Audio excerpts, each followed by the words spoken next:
अब 400 की बजाय 415 रुपये प्रति क्विंटल गन्ना खरीदेगी सरकार। देश में सबसे महंगा गन्ना खरीदती है हरियाणा सरकार। आपको बता दें कि आम के आम गुठलियों के दाम, यह कहावत तो आपने सुनी होगी, लेकिन गन्ना उत्पादक किसानों के लिए यह कहावत पूरी तरह से सटीक बैठ रही है। दीपावली के पर्व पर हरियाणा सरकार ने किसानों के लिए 15 रुपये प्रति क्विंटल गन्ने के भाव में बढ़ोतरी की है। अब गन्ना 400 के बजाय 415 रुपये प्रति क्विंटल के भाव से सरकार खरीद करेगी।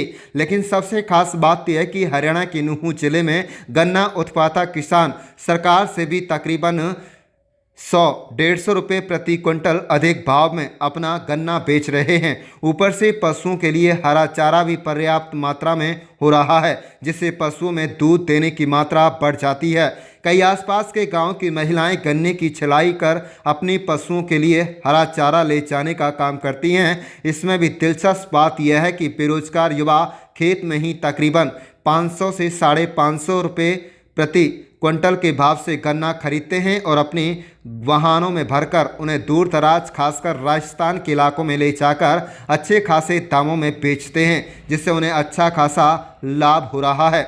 वहीं आपको बता दें कि कुल मिलाकर नूंह जिले में 500 550 प्रति क्विंटल के भाव खेत से ही गन्ना खरीदने वाले लोगों की होड़ लगी रहती है।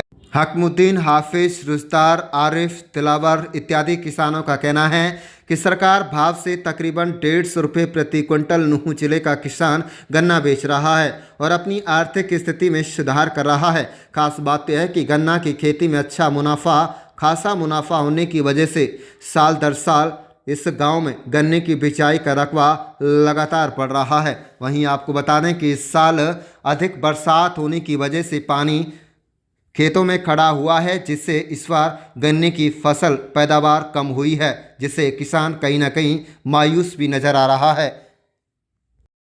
क्या नाम है जी आपका? मेरा नाम आरिफ है जी, गांव मामली का जी। अरे भाई, बात की जाए गन्ने के दाम मुख्यमंत्री जी ने बढ़ाए हैं। आप किसान हैं, किस तरह से आप लोगों को इसका फायदा होगा, क्या कहना चाहेंगे? जी, हम सबसे पहले हरियाणा के मुख्यमंत्री नायब सिंह सैनी का धन्यवाद करते हैं, क्योंकि उन्होंने गन्ने का रेट 15 रुपये प्रति क्विंटल के हिसाब से बढ़ाया है। ये अपने आप में किसानों के लिए बहुत अच्छी पहल है सरकार की तरफ से, क्योंकि जिस तरह किसानों को खेती में लगातार ये कहीं न कहीं उससे इजाफ़ा हो जाएगा उनकी इनकम में, और ज़्यादा बरसात होने की वजह से इस वर्ष गन्ने की जो फसल है थोड़ी-सी कमज़ोर हुई। लेकिन जिस तरीक़ा से दिवाली का त्योहार आया, तो मुख्यमंत्री की घोषणा जैसे भी हुई 15 रुपए की, तो किसानों में एकदम खुशी की लहर दौड़ पड़ी। इससे किसानों में काफ़ी उत्साह है और कहीं न कहीं उसकी ये भरपाई करेगा। तो किस तरह से बात की जाए, यहाँ पर जो गन्ने की खेती हो कितने एकड़ में होती है? आपने कितने एकड़ में बोई है इस बार, क्या उम्मीद है? हम अपनी बात करें तो हमने लगभग 5 एकड़ में फ़िलहाल गन्ने की खेती की हुई है, लेकिन पिछली साल के मुताबिक इस साल थोड़ी-सी फसल हल्की है। लेकिन हमारे गाँव की बात करें तो पूरे में लगभग 90% में पूरा गन्ना ही गन्ना पूरे खेतों में खड़ा है। बरसात की वजह से थोड़े से किसानों में मायूसी है, लेकिन फिर भी थोड़े से कहीं रेट जैसे 15-20 रुपए रेट जो बढ़े हैं, इससे सरकार का हम धन्यवाद फिर दोबारा से करते हैं। कहीं न कहीं किसानों के लिए वो एक लाभकारी सिद्ध होगा। तो बात की जाए, जैसे गन्ना यहाँ आप उगाते हैं तो कहाँ इसको सप्लाई करते हैं, कैसे यहाँ के लोग लेके जाते हैं? गन्ना जैसे हम यहाँ खेत में उगाते हैं, अब नवंबर का महीना 10वां महीना चल रहा है। 10वां 11वां महीना में हम गन्ने की कटाई अब शुरू कर दी है, हमने चालू कर दी है, आप देख भी रहे होगे इधर। तो इसको जैसे यहाँ गाँव में लोकल अपने ये टेम्पो वगैरह, ट्रैक्टर वगैरह हम गाँव में सप्लाई ये ले जाते हैं यहाँ से। जो ज़्यादा ईख है जैसे, तो फिर वहाँ हम जनवरी के महीने में 12वें महीने के बाद में मिल पे वहाँ भेज देते हैं, जो सरकारी खरीद वहाँ शुरू हो जाती है, तो उस हिसाब से वो सरकारी रेट पे वहाँ मिल जाता है। वो भी अच्छा खासा रेट है, वहाँ भी किसानों को पूरा लाभ मिल रहा है इस चीज़ को। तो इससे जो गन्ना निकाल लिया जाता है, बाकी का जो ये मलबा जो बच जाता है, तो इसको किस तरह से आप यूज़ करते हैं? क्या इससे फ़ायदा है पशुओं के लिए? जे गन्ना जैसे गन्ना हमने काट लिया, तो यहाँ गाँव के जिस महिला, औरत हम भी आ जाते हैं उनके साथ, तो पशुओं के लिए उसका चारा इकट्ठा हो जाता है। किसान का गन्ना उसको ट्रैक्टर में भर के वो अपने वहाँ ले जाता है। जो बच जाता है उससे हमारे पशुओं के लिए, जो कि ये बहुत ही अच्छा लाभकारी होता है दूध के लिए भी, और उससे पशुओं के लिए हरा चारे की इन दिनों में कमी होती है, और गन्ना की कटाई हो जाती है तो पशुओं के लिए चारे की भरपूर मात्रा में उपलब्धता हो जाती है। इससे काफ़ी फ़ायदा मिलता है किसानों को। क्या नाम है जी आपका? मेरा नाम हकमुद्दीन है जी। हकमुद्दीन जी, बात की जाए गन्ने की फसल मेवात के मामले का गाँव में होती है, किस तरह का फ़ायदा यहाँ किसानों को होगा, क्या कहना है?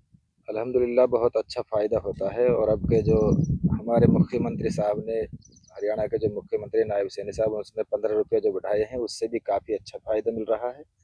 और यहाँ गन्ने की खेती 90-95% मामलिका के लोग करते हैं।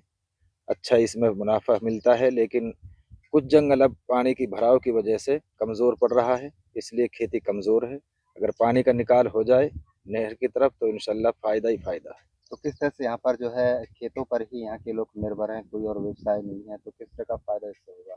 इससे फ़ायदा यही है कि अब खेती पर निर्भर है, कोई रोज़गार तो है नहीं। तो रोज़गार नहीं है तो अपने खेती कर लें लोग बाग, कुछ जो है गन्ना करते हैं, कुछ बाड़ी वगैरह का काम भी कर लेते हैं, भिंडी वगैरह। तो सब्जी भी इसी यहाँ से होती है। बेचारा सब्जी होती है, हाँ, गोभी है, भिंडी है, तो इसी से बेचारा अपना गुजारा करते हैं, तो किस बच्चों का तरह से पालन पोषण सरकार का करते हैं। धन्यवाद करना चाहेंगे दीपावली पर जो दाम बढ़ाए? दीपावली पर जो दाम बढ़ाए हैं इससे जो है हम सरकार के बहुत बड़े आभारी हैं।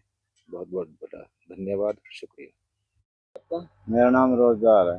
रोजगार जी, इस इलाके में कौन सा ये गांव है, किस तरह से यहाँ पे ईख होती है और कब से होती आ रही, क्या कहना है? ये गांव मामली का है। इसमें ईख तो 5-6-7 साल से होती आ रही है और यहाँ अब के डाउन है नहीं, बढ़िया ईख होती है।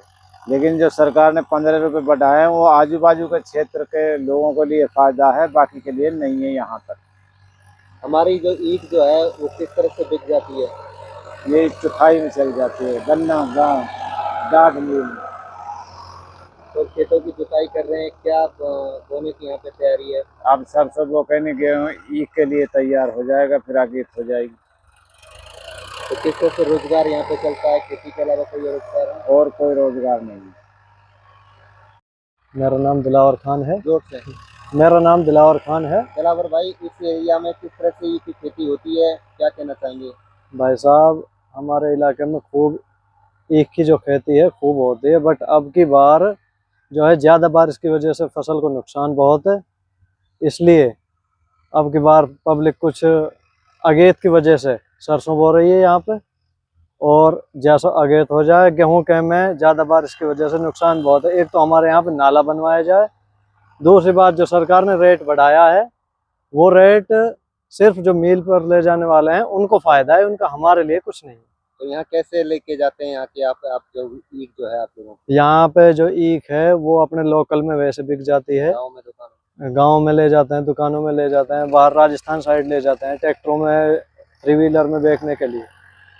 इस बार जो बरसात अधिक हुई है और किसानों को भारी नुकसान हुआ है, तो मुआवजा किस तरह से मिला है या नहीं मिला है, क्या कहना चाहेंगे? भाई साहब, अपना नाम बताएं। मेरा नाम दिलावर खान है, गांव मामली का है।